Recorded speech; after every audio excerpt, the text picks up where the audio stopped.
Hi friends, எல்லாரும் எப்படி இருக்கீங்க? நீங்கள் நல்லா இருக்கீங்கன்னு நினைக்கிறேன். நான் நல்லா இருக்கேன். அதாவது இந்த புரட்டாசி மாதம் முடியறதுக்கு இந்த ஒரு மாதத்துலேயே ரொம்ப கஷ்டமாக இருக்குது. பசங்களை எப்படி தான் இந்த நான்வெஜ் அவங்க கேட்டுக்கிட்டே இருக்கும்போது ரொம்ப கஷ்டமாக இருக்குது.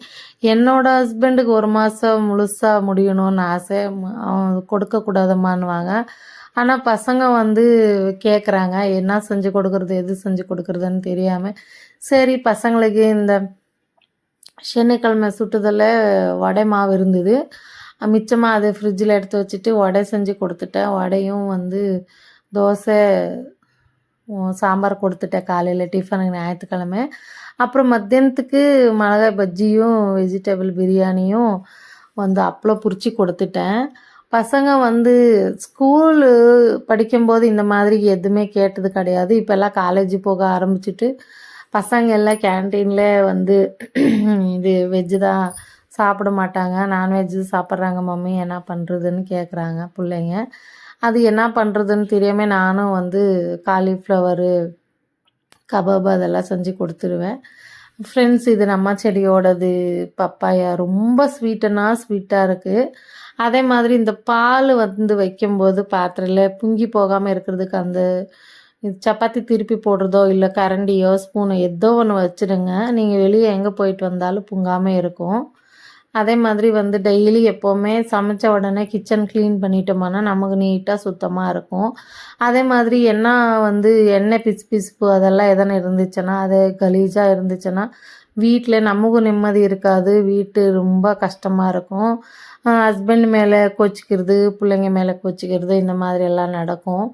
நம்ம வீடு நீட்டு சுத்தபத்தமாக இருந்துச்சுன்னா நாமளும் ரிலாக்ஸாக இருப்போம், நமக்கும் நிம்மதி இருக்கும். செஞ்ச உடனே எல்லா பாத்திரம் கழுவிட்டு கிச்சன் கையோட தொடச்சிட்டோம்னா நமக்கும் நல்லா எல்லாம் ரிலாக்ஸாக இருக்கும். ஒரு 2 ஹவர் வேலை முடிச்சிட்டோன்னா அவ்வளோதான், வீட்டு வேலை முடிஞ்சிடும்.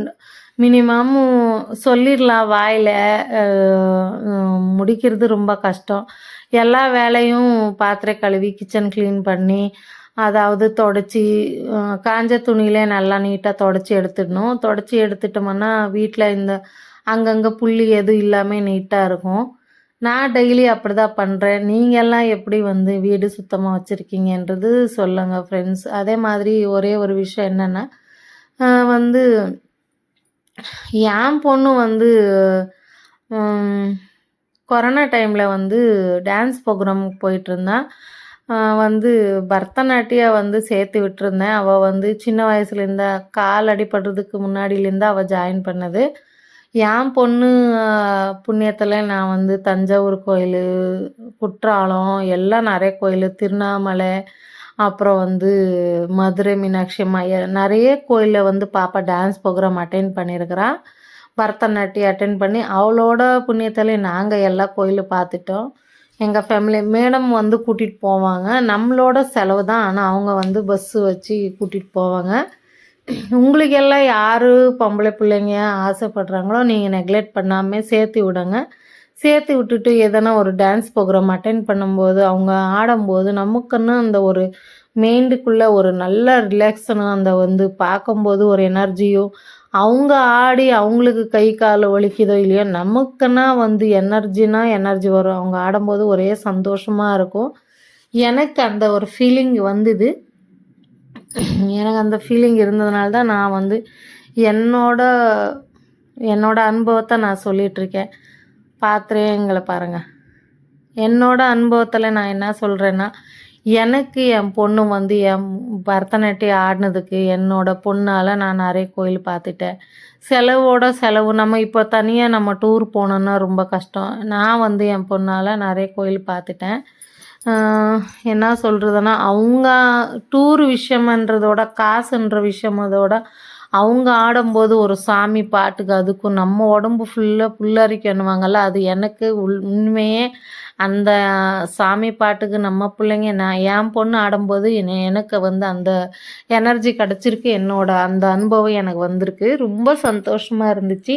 ஆனால் இப்போ நான் யூடியூப் சேனல் ஆரம்பிச்சிருக்கேன். ஆனால் என் பொண்ணு ஆடுறது என்னால் போட முடியலையான்னு ஒரு ஃபீலிங் இருக்குது எனக்கு. உங்களோட ஃப்ரெண்ட்ஸுங்க யாரன்னா பார்க்குறீங்கன்னா உங்களோட பிள்ளைங்க வந்து டான்ஸ் ப்ரோக்ராம் அட்டென்ட் பண்ணாங்கன்னா நீங்கள் டான்ஸ் ஆடணும், நாங்கள் வந்து பரதநாட்டியம் சேர்றோன்னு சொன்னாங்கன்னா கண்டிப்பாக சேர்த்து விடுங்க ஃப்ரெண்ட்ஸ். ஏன்னா அது ஒரு நல்லா இருக்கும் பிள்ளைங்களுக்கு. அது ஒரு எப்படி மேரேஜ் ஆனதுக்கப்புறம் அவங்களுக்கு ஒரு கை துளிவாக இது என்ன சொல்கிறது, கை வித்தியன்னு இருக்கும். கற்றுக்கிட்டாங்கன்னா வந்து ஏதோ ஒரு அவங்களுக்கு வந்து கற்றுக் கொடுக்கறதுக்கு ஏதோ ஒன்று. எனக்கு சொல்ல தெரியலன்னே வச்சுக்கோங்க ஃப்ரெண்ட்ஸ். என்ன சொல்கிறது, அவங்களோட அவங்க அவங்க கால் மேலே அவங்க நிற்கலாம். நம்ம பொண்ணுக்கு தான் நான் அரைக்குறையாக செஞ்சு விட்டுட்டேன். நிறைய பேர் போகிறாங்க. ஆனால் என் வீட்டில் என் பொண்ணுக்கு கூட்டிகிட்டு வர்றதுக்கு முடியாது. என்னோடய ஹஸ்பண்ட் எப்போவுமே பிஸியாக இருப்பாங்க. அதே மாதிரி என் பையனும் காலேஜு போகணும் இல்லையா, அதனால் ஒசூருக்குள்ளவே போய் கூட்டிகிட்டு வர முடியாதனால என்னால் முழுசாக முடிக்க முடியல. அவளும் 9th படிக்கும்போதே விட்டுட்டா.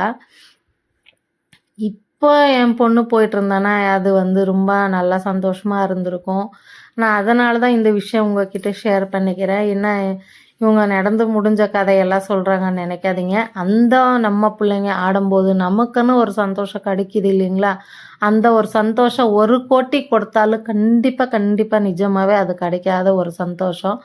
அவ்வளோக்கு அவ்வளோ அந்த ஏன்னா அவ்வளோ எனக்கு ஒரு அழுகாவே வந்துச்சு. திருவண்ணாமலை கோயிலில் ஒரு டைமு ஃபஸ்ட் டைம் என் பொண்ணு டான்ஸ் ப்ரோக்ராம், என் பொண்ணு மட்டும் இல்லை, ஒரு 10 பேர் அவங்க ஆடும்போது ஒரு என்ன ஒரு பாட்டுன்னா என்ன அது ஏதோ ஒரு பாட்டு, ஈஸ்வரன் பாட்டு. கண்டிப்பாக எனக்கு அது வாயில் இப்போ வரல. ஆனால் நிறைய பாட்டு அட்டன் பண்ணனால இப்போ அது வரல. அந்த ஒரு பாட்டு ஆடும்போதும் எனக்கு நிஜமாகவே உட்காந்துட்டு கண்ணில் ரொம்ப தண்ணியாகவே வந்துருச்சு. நீங்கள் பாருங்கள், யாரன்னா உங்கள் பிள்ளைங்க போகிறதா இருந்தால் நீங்கள் கண்டிப்பாக அனுப்புங்க. காசு பார்க்காதீங்க. அது வந்து நம்ம பிள்ளைங்க ஆடுறது அவங்க கற்றுக்கிறதுன்றது ரொம்ப சந்தோஷமாக இருக்கும். அப்புறம் இந்த பாருங்கள் ஃப்ரெண்ட்ஸ், ஆயுத பூஜைக்கு தசராக்கு நான் வீடெல்லாம் ரெடி பண்ணிக்கிட்டேன், க்ளீன் பண்ணிக்கிட்டு இருந்தேன். ஃப்ரிட்ஜ் அன்னைக்கு கழுவிட்ட புதன்கிழமை. ஆனால் நான் வீடியோ பண்ணிக்கலாம். ஏன்னா அது வந்து நான் கழுவலை, என்னோடய பிள்ளைங்க என்னோடய ஹஸ்பண்டு கழுவிட்டாங்க. அதனால் நான் வந்து அது வீடியோ எடுக்கலை. அதனால் எடுக்கலான்றதோட அது மறந்துட்டேன். சரி, எனக்கு சப்போர்ட் பண்ணுறேன்னு சொல்லும்போது அப்போ எனக்கு வந்து அது வீடியோ எடுக்கணும்னு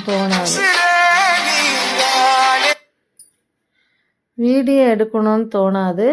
எனக்கு வந்து சரி வேலை செஞ்சு கொடுக்குறேன் நான் அப்படின்னு சொன்னாங்க. அதனால் நான் விட்டுட்டேன்.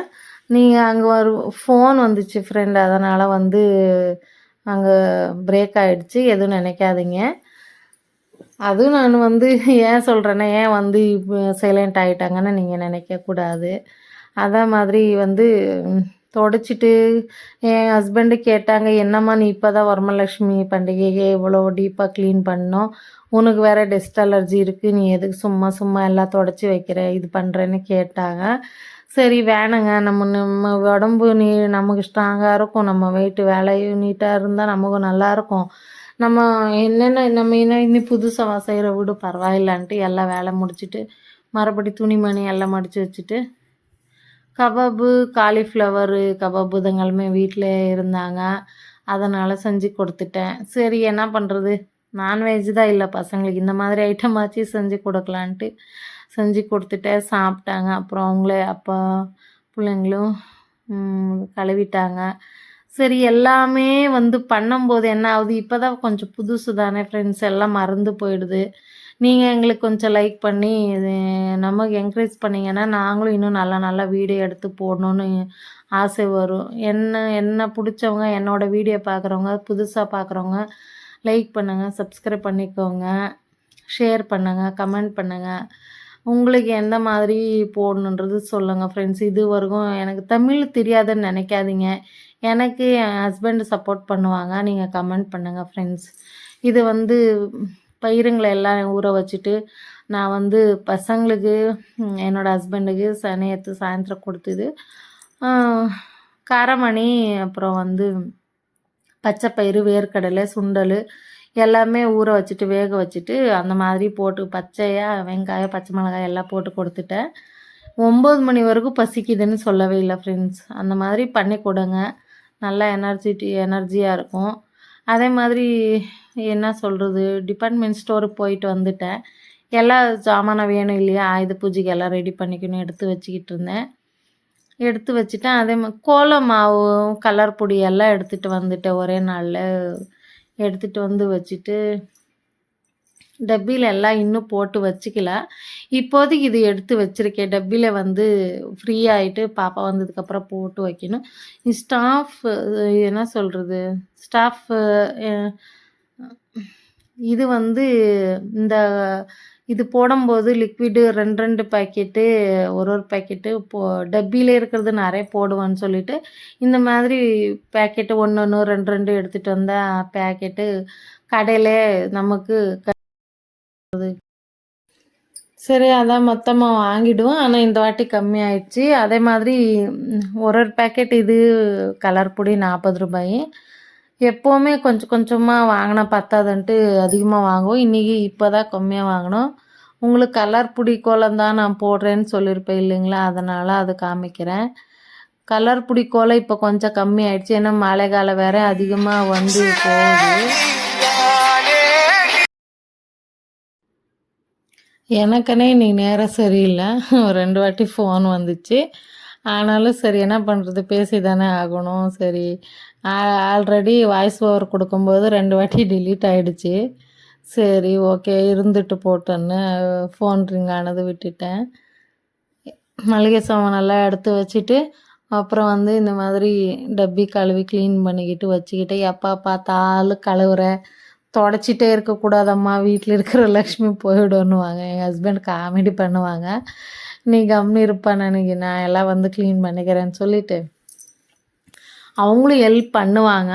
சும்மா ஏன்னா இப்போ தானே வரமலக்ஷ்மி பண்டிகைக்கு எல்லாம் கழுவிட்டோம், அதனால் சும்மா அப்படி பண்ணாதேம்மான்னு சொல்லுவாங்க. இது அது நைஸ் உப்பு போட்டு வச்சுருக்கேன், இது கல்லுப்பு போட்டிருக்கேன். இதில் இந்த சின்ன டப்பிங்கில் எல்லாத்துலேயும் திராட்சை முந்திரி கோடம்பி போட்டு வச்சுப்பேன். சரி பேக்கெட் கட் பண்ணல, அதனால தான் முந்திரி கொட்டி வைக்கலாம். மீதி மிச்சம் இருக்கிறதெல்லாம் டப்பியில் போடுவேன், இல்லைன்னா ஃப்ரீசரில் போட்டு வச்சுடுவேன் ஃப்ரெண்ட்ஸ். அதே மாதிரி பண்ணுவேன். அப்புறம் வந்து நெல்லிக்காய் ஜூஸ் பண்ணுறதுக்கு கருவேப்பிலை கொஞ்சம் சேர்த்துக்கிட்டேன்.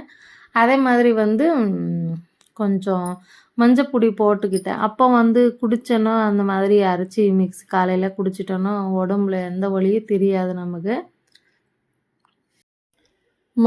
மஞ்சளும் அப்புறம் கருவேப்பிலை இதெல்லாம் போட்டு குடிச்சிட்டோம்.